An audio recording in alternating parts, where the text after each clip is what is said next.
Good morning everyone. After the long and strong rain last night, ayan, natuwa yung mga palay. At marami na rin ang magtatanim ng palay kasi na marami talaga yung tubig kasi halos 3 oras na umulan, ang lakas. Ayun oh. May mga nagkukuliglig na doon. Ayan. Kaya masaya yung mga palay oh. Ayan.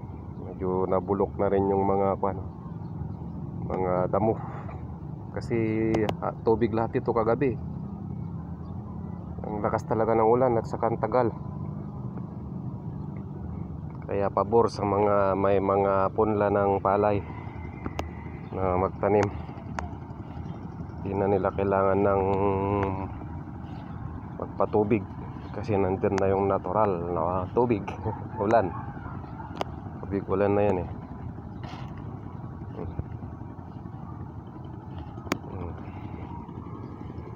Labuyo. Oh. Ayan oh. Tinanggalan ng tambak para hindi stranded yung tubig dito sa labuyo.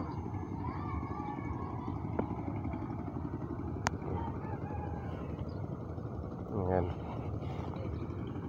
Ayan, tatanim, kukuliglig sila doon. Napalay na. Malalim pa rin yung balon, no? Malalim pa rin yung tubig. Ayan. Pananim na palay. Parang ko nga. Tuwang-tuwa sila.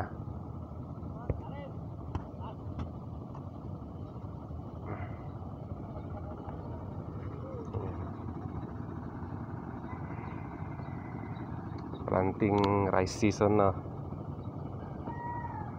sa ulan. Okay.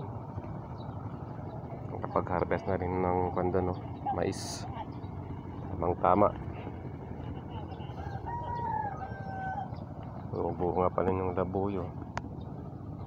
Ups, ang lalim na. Ganda na naman ng panahon. Ayan o, mahalaki na rin yung mga damo kasi talagang nabasa sila. Daming tumubong sa luyot oh. Sa luyot yan eh. Ayan. Pero may sitaw dyan. May tinanim ako dyan. Tinanim ako dyan na sitaw. Yung takpan na ilinisin ko rin yan.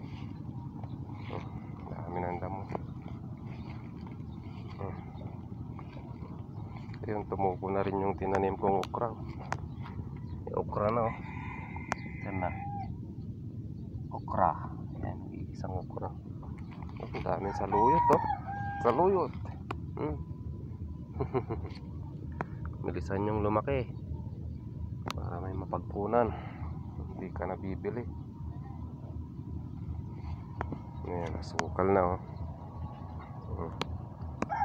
Berde yung mga dahon oh. Sa ulan, taas na ng katore na yan. Putulin na natin. Maganda ang panahon no? Maliwalas. May ganda ng kalabasa.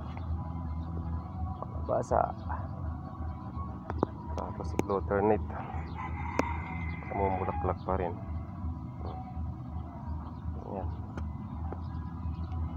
Yan ang farm pagkatapos ng malakas na ulan kagabi. Yan. Okay, thank you for watching at magandang umaga ulit mga kapatid.